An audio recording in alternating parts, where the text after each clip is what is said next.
I'm going to step in and talk a little bit about what's next with respect to some key areas around holistic wellness. And so what we want to talk about today is some trends, insights, and nutritional focus areas. I think it's first important to start off and talk a little bit about who we are. So I am the Vice President of Global Marketing and Insights for Glanbia Nutritionals, and I'm privileged to be joined by Brooke Rosenthal, who's my colleague in customer marketing. And our company is part of Glanbia PLC, which is a global nutrition group. What makes us unique is we've got a deep expertise in a wide range of capabilities as it comes to nutritional solutions. So from different protein solutions and premixes, different bioactives, films and flavors. And then when you think about the categories that we can go into, we can support supplements and vitamins and protein powders and ready-to-drink formats, baking, confections, healthy snacks, and functional beverages. So we've got a wide range of capabilities. And to give you a little bit of a sense about our global scale, we are the #1 producer of whey protein in the United States. We're the #1 producer of American-style cheddar cheese and the #2 global supplier of micronutrient premix. So we really take a global approach to understanding some of these trends. We are also very insights focused, and we're really trying to bring that type of support to any of our customers to help them on their journey. Speaking of journey, let's talk a little bit about the holistic wellness journey. And the first thing I'll say is on the left-hand side, holistic wellness is not some ethereal concept. What it really describes is a combination or an integration of physical, mental, and emotional focus that people are digesting right now. So all those factors to come into play, and we'll talk a little bit about that over the next few slides. So what I'm going to talk about today are first of all, defining what wellness really means. We'll get into some consumer interest areas. We'll then talk about the wellness to aging link. Well, we'll obviously spend some time on the role of nutrition and some of the areas that are of most interest right now. And then we'll wrap it up with a few key takeaways. I think the first thing to start off with is to really define what we mean by wellness. In our industry, we tend to use the terms health and wellness almost interchangeably, as if they're kind of the same thing, and they really are different. And I think the best way to talk about them is just in a simple fashion. Health is really the goal, where wellness is really the journey. When you think about health, you're thinking about a well-functioning and physical mental state. You're thinking about something where you're constantly measuring and being exemplified in that state that you're seeking. And so think about somebody who has an Apple Watch and they're tracking their steps and they're tracking their calories burned and those sorts of things. That's that focus on health. If you're looking at your blood pressure or your A1C or your body mass index or your cholesterol levels, those are all elements around measuring the metrics of whether or not you've achieved a state of health. Wellness is very much about a journey. It's more of a holistic view that takes a look at the mental, the physical, and the emotional side of how do I live a fulfilling life and how do I achieve this general sense of well-being. And what's interesting about those that are on a wellness journey is they're making trade-offs every day, every hour of every day. They're choosing different elements. How am I spending enough time with my family? What kind of things am I eating? Am I spending enough time to get myself in a comfortable mental state? Am I taking a break? Am I balancing my work life? All those things come into play. So it's very, very important. And in fact, from a recent McKinsey survey, almost 80% of respondents believe that wellness is important, but over 40% of respondents believe that wellness is a top priority. So it is something that is critical to our end consumers. Now, I think we're going to stop for a minute and do a poll. So the question is, which generation is taking the greatest amount of action around that mental and emotional well-being? We'll give you a minute here to put your answers in, and then we'll take a look at the results.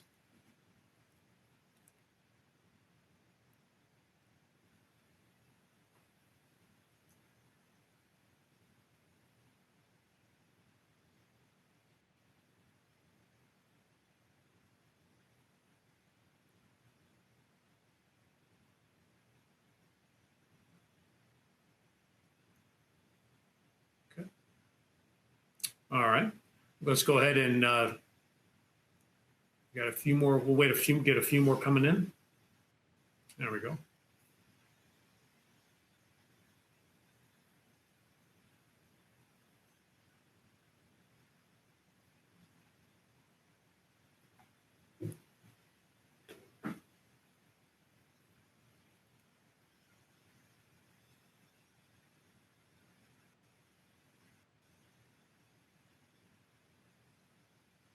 Okay, we got a good portion of respondents, so let's go ahead and take a look at the results. All right, so we've got, audience believes that about 61% of you think that it's 26 to 35, and then kind of a mix in between almost a tie between 18 to 25 and 36 to 45. So let's take a look at what's the actual data here. So if you take a look at wellness encompassing mental and physical well-being, and you compare the dark blue, which is the mental and emotional well-being, versus the green, which is physical well-being, you can see that every generation is placing almost an equal weight, and in fact, slightly higher weight on the overall mental and emotional well-being. And I think this is really interesting. It touches on what Brian was describing earlier, which is we are seeing a bit of a shift from being that wellness is all about the physical side to wellness definitely incorporating physical, but really encompassing more and starting to see a heavier weight on that emotional and mental side. And here's another way to think about this. If you think about the top 5 ways that consumers are pursuing wellness, number 1 is stress reduction. Number 2 is getting more sleep, which we'll talk about in a minute, especially among Gen Z. Number 3 is our changes in nutrition.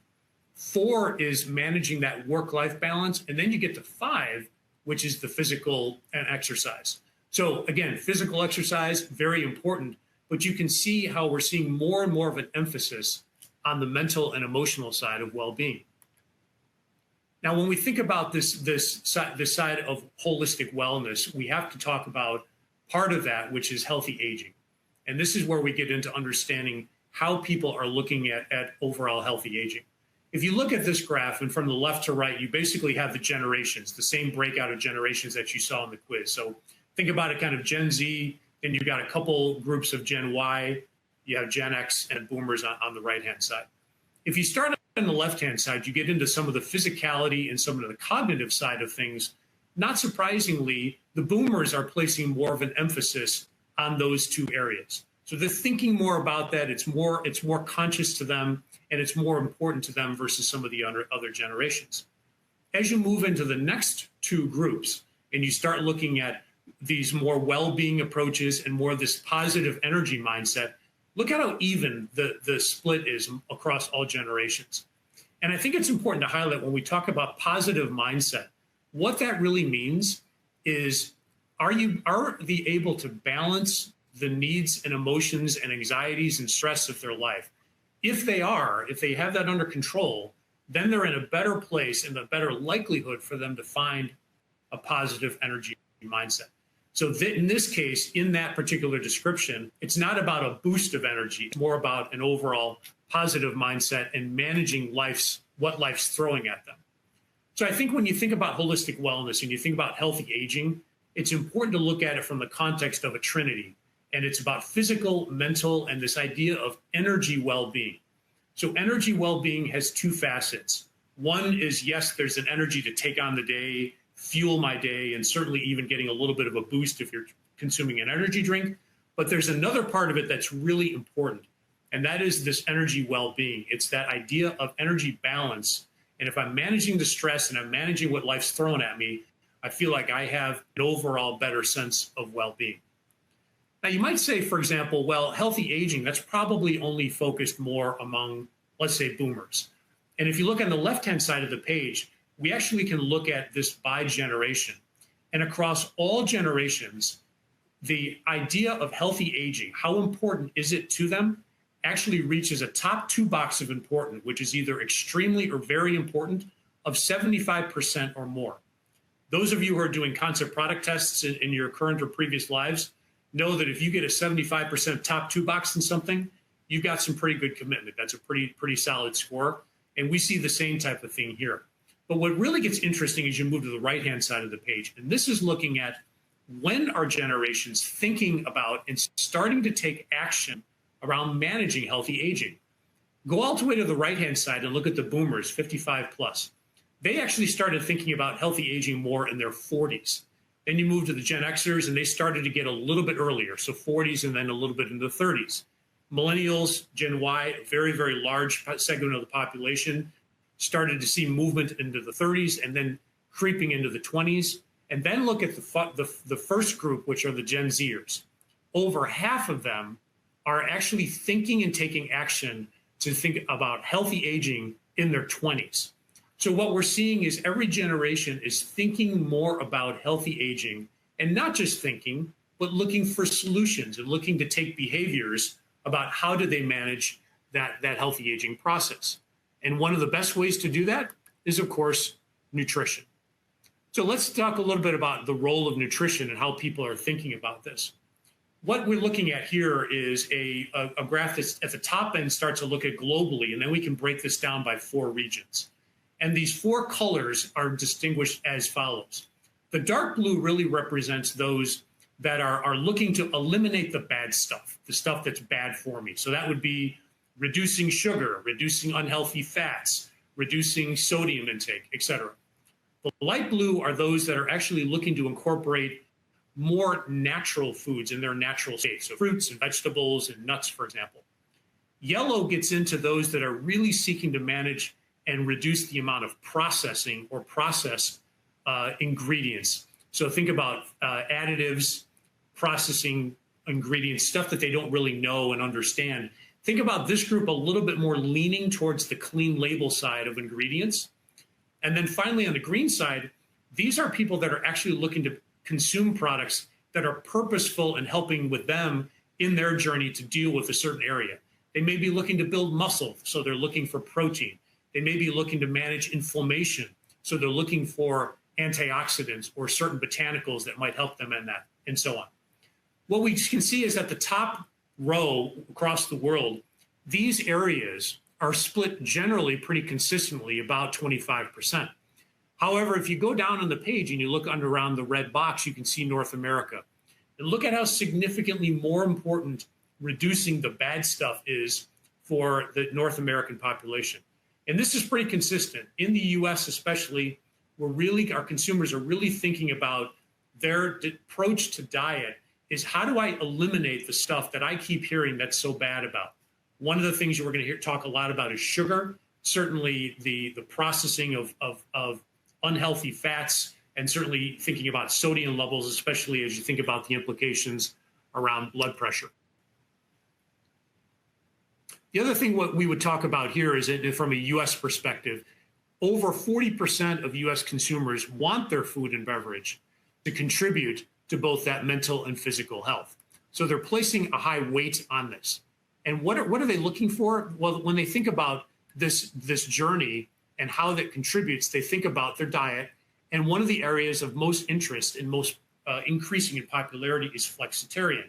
You guys may have heard about this before. Flexitarian really is a broader definition of people that are seeking to incorporate a mix of animal-based and plant-based foods into their diet. And it's really grown in popularity in Europe. You can see here on the top, the dark blue part of the graph represents the evolution of and penetration of current way of eating in Europe versus the middle shaded bar is the US versus the lighter bar is Asia Pacific. And you can see it's very much developed in Europe. In Asia Pacific, you see much more of an omnivore lifestyle.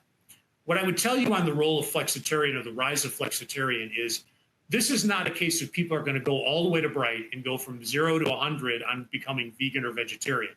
But what they are doing is they're looking for ways to incorporate plant-based nutrition into their diet. One of the ways they're looking to do that most is in dairy alternatives. So we can take 3 regions of the world. We can take Europe, the United States, and Asia as an example, and we can compare perceptions of health on different foods. In this case, we focus specifically on dairy compared to non-dairy milk alternatives.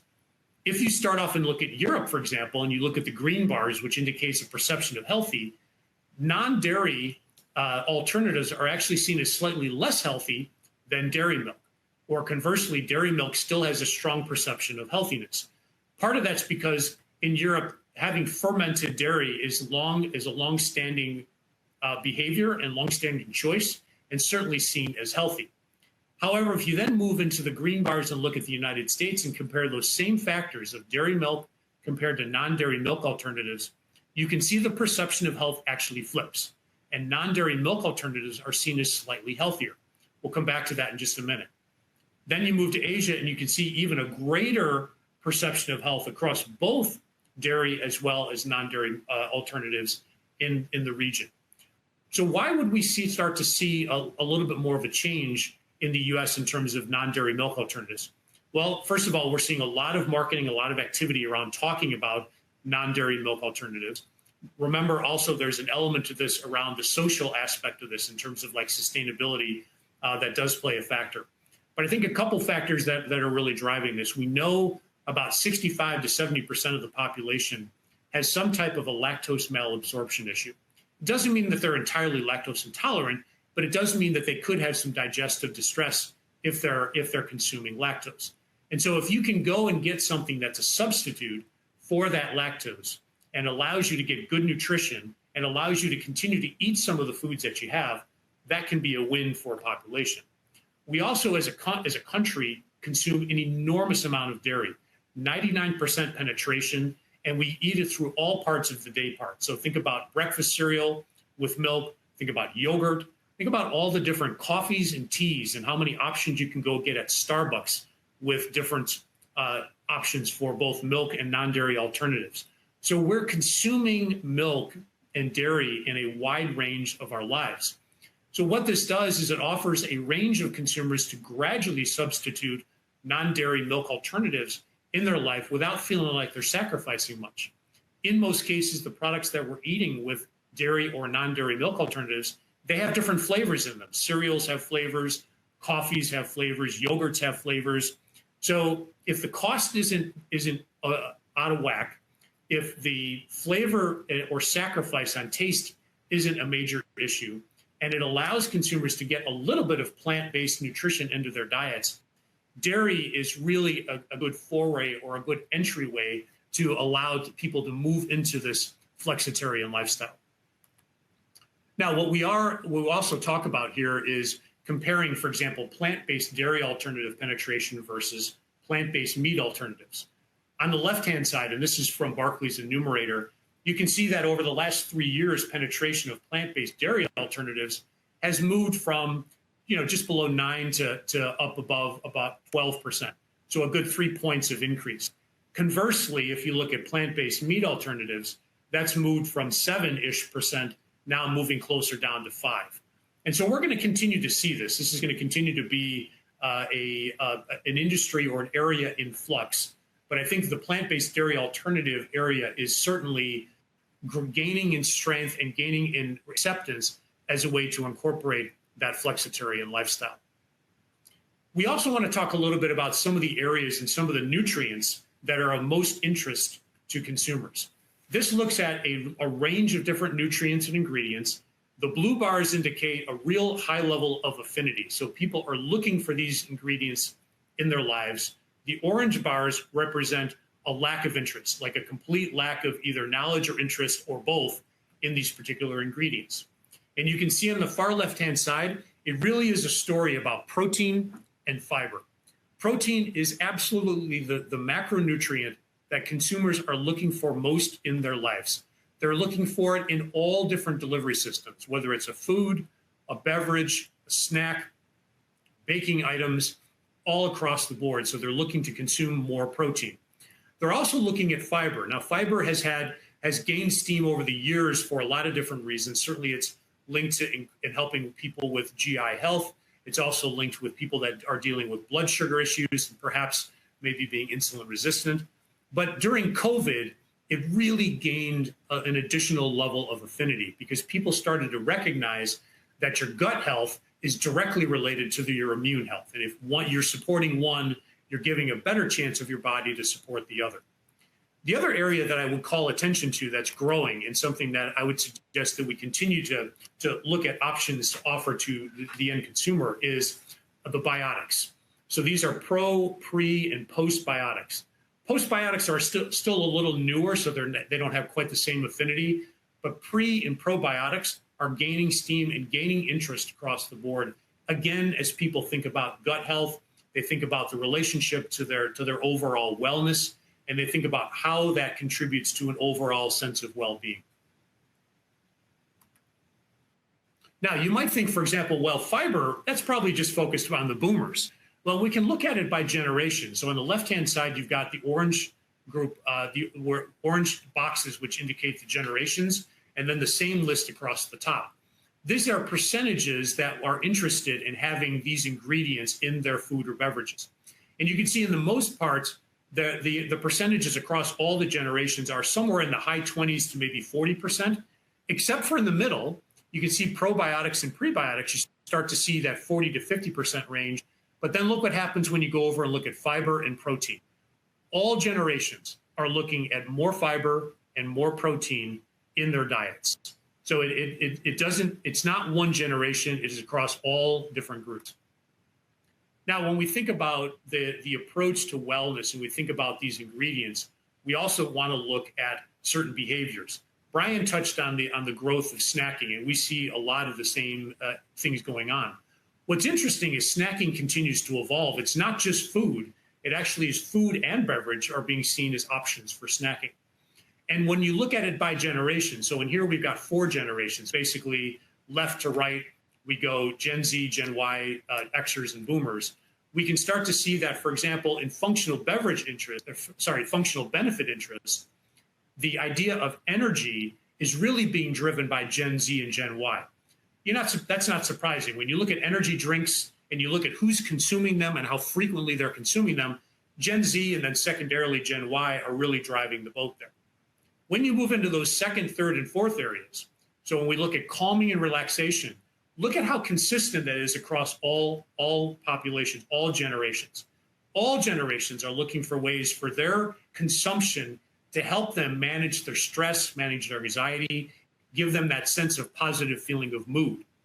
As you move to the third group and you talk about kind of the ability to manage what life is throwing at you, Gen Y is really driving the boat here. And you think about where Gen Y is in their life, they may have gotten married, they may be having children, they may be changing jobs, they may be taking care of adult parents that are going through some issues.